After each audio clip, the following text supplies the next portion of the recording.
அடுத்து அல்ஹம்துலில்லாஹ் இந்த மூன்றாவது ஜுஸுடைய அடுத்த 5 பக்கங்கள் 46லிருந்து 50வது பக்கம் வரை பேஜ் நம்பர் 50 மாஷாஅல்லாஹ் இப்போ நம்ம ரீச் பண்ண போகிறோம். பாருங்க, இது வரைக்கும் சதக்காவை பற்றி எல்லாத்துல அதிகமாக பேசி கொண்டு வந்தால் இப்போ வட்டியை பற்றி எல்லாத்துல கண்டிக்கக்கூடிய அந்த பக்கம் தான் 46ல் ஆரம்பிக்குது. சதக்காவுடைய எதிராக இருக்கக்கூடியது அந்த வட்டி என்பது. இந்த வட்டி சாப்பிடக்கூடியவருடைய மறுமை நிலை என்னவா இருக்கும்? அல்லது யஅகுலுன ரிபா லா யகூமுன் இல்லா கமா யகூமுல் லதி யதஹப்பதுஹு ஷைத்தானு மினல் மஸ். இந்த வட்டி உண்டு வாழ்ந்தவர்கள், இந்த உலகத்தில் வட்டியை சாப்பிட்டு வயிற்றை பெருக்கியவர்கள் நாளை மறுமையிலே ஷைத்தானால் தீண்டப்பட்ட, அதாவது ஜின் ஷைத்தான் தீண்டப்பட்ட ஜின் கோளாறு உள்ளவர்களை போன்று பைத்தியங்களை போன்று அவர்கள் எழுப்பப்படுவார்கள் என்று அல்லாஹ் தஆலா சொல்கிறான். அதுதான் அல்லாஹ் தஆலா வன்மையாக கண்டிக்கக்கூடிய வசனமாக 46 பக்கத்தினுடைய ஆரம்பத்தில் அல்லாஹ் தஆலா பேசி அஹல்லல்லாஹுல் பைஅ வ ஹர்ரம ரிபா, அல்லாஹ் இந்த வியாபாரத்தை ஹலாலாக்கி இருக்கிறான், ஆனால் வட்டியை ஹராமாக்கி இருக்கிறான். மூமிகளை பொறுத்த மட்டும் வியாபாரம் செய்து சம்பாதித்து அல்லாஹ்வுடைய பாதையிலே தர்மம் செய்து அல்லாஹ்விடத்தில் நன்மைகளை பெறுவார்கள். ஆனால் இறை நிராகரிப்பாளர்கள் அவர்கள் உலக ஆசை பிடித்தவர்களாக, பேராசை பிடித்தவர்களாக வட்டியை வாங்கி அவர்கள் சாப்பிடுவார்கள். அதை கொண்டு அல்லாஹ்வுடைய அதிருப்தி அவர்கள் பெறுவார்கள். அல்லாஹ் வியாபாரத்தை வளர்க்கிறான். யம்ஹகுல்லாஹு ரிபா வ யுர்பி ஸதகாத். வட்டி அல்லாஹ் தஆலா அழிக்கிறான், வியாபாரத்தை உயர்த்திக்கிறான். அதை கொண்டு இம்மை மறுமையிலே பெரிய நன்மைகளை அல்லாஹ் தஆலா கொடுக்கிறான் என்பதெல்லாம் இந்த 46ல் அல்லாஹ் தஆலா சொல்லிட்டே வர்றான். இன்னொரு முக்கியமான விஷயத்தை அல்லாஹ் தஆலா சொல்றான். அந்த வட்டியை இதற்கு பிறகும் யார் கைவிடவில்லையோ, வட்டி பற்றியான தடை பற்றியான செய்திகளை இறைவன் இப்படி தெளிவுபடுத்திய பிறகும் கைவிடாதவர்கள் ஃபஅஸனு பிஹர்பின் மினல்லாஹி வ ரசூலி, அவர்கள் அல்லாஹ்வோடும் அல்லாஹ்வுடைய தூதரோடும் போர் தொடுப்பதற்கு தயாரா என்று அல்லாஹ் தஆலா கேட்கக்கூடிய வசனம் எல்லாம் இந்த 46 பக்கத்தில் தான் வருது. இந்த 46 பக்கத்தினுடைய கடைசி வசனம் இருக்க 281 ஒரு அழகான ஒரு வசனம், அதாவது வரலாற்றின் முக்கியமான ஒரு வசனம். அல் குர்ஆனில் இந்த வசனம் தான் இறுதியாக இறக்கி அருளப்பட்டது என்று பெரும்பான்மையான சஹாபாக்கள் சொல்றாங்க. அந்த வசனம் தான் வத்தகு யௌமன் துர்ஜஊன ஃபீஹி இலல்லாஹ் சும்ம துவஃபா குல்லு நஃப்ஸின் பிமா கஸபத் வ ஹும் லா யுஸ்லமூன். ஒரு நாளை நீங்கள் அஞ்சு கொள்ளுங்கள், அந்த நாளில் நீங்கள் அனைவரும் அல்லாஹ் பக்கம் திருப்பப்படுவீர்கள், அந்த நாளில் எந்த ஒரு ஆன்மாவுக்கும் எந்த ஒரு அநீதமும் இழைக்கப்பட மாட்டாது என்பதுதான் ஃபைனல் மெசேஜ் ஆஃப் குர்ஆன். இந்த வசனம் தான் அல் குர்ஆனில் இறுதியாக நபி ஸல்லல்லாஹு அலைஹி வஸல்லம் அவர்களுக்கு இறக்கி அருளப்பட்டதாக பெரும்பான்மையான அறிஞர்களாலும் முஃபஸிரிங்களாலும் யூகிக்கப்படுகிறது. இதுதான் 46 பக்கம். இதை பற்றி சற்று விரிவாக பார்த்துட்டோம். அடுத்தடுத்து சற்று சுருக்கம் நம்ம பார்ப்போம். 47வது பக்கத்தை நாம் எடுத்துக்கொண்டால் ஒரே வசனம் தான். 282 ஆயத்து தைன் என்று சொல்லப்படும் அல் குர்ஆனிலே மிகப்பெரிய வசனம். இந்த 281 அல் குர்ஆனில் இறுதியாக இறக்கப்பட்ட வசனம். 282 இந்த 47வது பக்கம் முழு பக்கம் அல் குர்ஆனிலே மிகப்பெரிய வசனம் என்பதாக இதுதான் இடம்பெறுகிறது. இது முழுக்க கடன் ஒழுக்கம், கடன் கொடுப்பதாக இருந்தால், கடன் பெறுவதாக இருந்தால் நீங்கள் எழுதி வச்சுக்கிறீங்க. சாட்சி, அதாவது வஸ்தஷிது ஷஹீதைனி மின் ரிஜாலிக்கும், ஒரு 2 ஆண்களை சாட்சியாக வச்சுக்கிறீங்க, இல்லை ஒரு ஆண் 2 பெண்ணை நீங்கள் சாட்சியாக வச்சுக்கிறீங்க. இந்த மாதிரி முக்கியமான கடன்கள் அதிகமாக 5-10 அப்படிங்கிற மாதிரி கடன் இல்லை, முக்கியமான கடன், அதிகமான கடன்களுக்கு எழுத்து பரிமாணம் இருக்க வேண்டும். அது கையெழுத்திடப்பட்டு அதனால தான் பிரச்சனை வராமல் இருக்கும் அப்படிங்கிறதுக்கு அல்லாஹ் அந்த ஒழுக்கத்தை சொல்லித்தர்றான். இப்படி எழுதுகிற விஷயத்தில் நீங்கள் தயங்காதீங்க, அசட்டையாக இருந்துடாதீங்க, அதில் நீங்கள் கவனக்குறைவாக இருந்துடாதீங்கன்னு எல்லாம் அதில் சொல்லி இது ரொம்ப முக்கியமானதுன்னு சொல்கிறான்.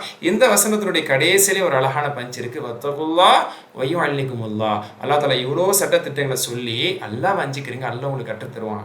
ஆக அல்லாஹ்வை அஞ்சி வாழக்கூடியவர்கள் அல்லாஹ் தரப்பிலிருந்து நிறைய ஞானங்கள் கிடைக்குங்கிறது 47வது பக்கத்தினுடைய முக்கியமான ஒரு இறுதி கருத்தாக வருது.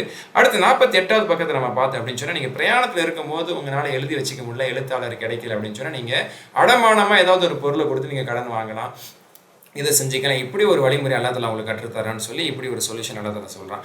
அதுக்கப்புறம் மாஷா அல்லாஹ் 48வது பக்கத்தினுடைய ஆல்மோஸ்ட் அந்த முக்கால் பக்கம் என்ன அப்படின்னு சொன்னால், லாஸ்ட்டு ருக்கு சூரா பக்ரா என்பது 40 ருக்குகள், 40 ஐன்கள் கொண்டது. 40வது ஐன் இங்கே வருது. வானம் பூமியினுடைய ஆட்சி அதிகாரம் அனைத்தும் அல்லாஹ்வுக்கு தான் உண்டு. நீங்கள் மனசில் மறைத்திருப்பது அல்லாஹ்வுக்கு தெரியும், வெளிப்படுத்துவது அல்லாஹ்வுக்கு தெரியும். அதை குறித்து அல்லாஹ் தஆலா விசாரிப்பான். அல்லாஹ் தஆலா அந்த வசனத்தை இறங்கினா சஹாபாக்கெல்லாம் பயந்தாங்க. அதுக்கப்புறம் அல்லாஹ் தஆலா சொன்னால் லா யுகல்லிஃபு நஃப்ஸன் இல்லா உஸ்ஸாஹா. இல்லை, நீங்கள் மனசில் நினைச்சதை வச்சுலாம் அல்லாஹ் உங்களை குற்றம் பிடிக்க மாட்டான், தண்டிக்க மாட்டான்.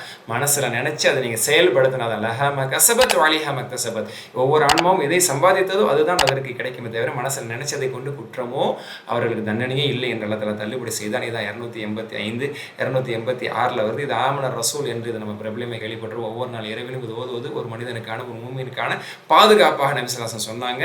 ரொம்ப ஒரு சிறப்பு மிக்க 2 வசனங்கள். இது 285 286 இது 48வது வசனமாக இடம்பெறுது. இதோட சூரத்துல் பக்ரா முடிவுறுகிறது.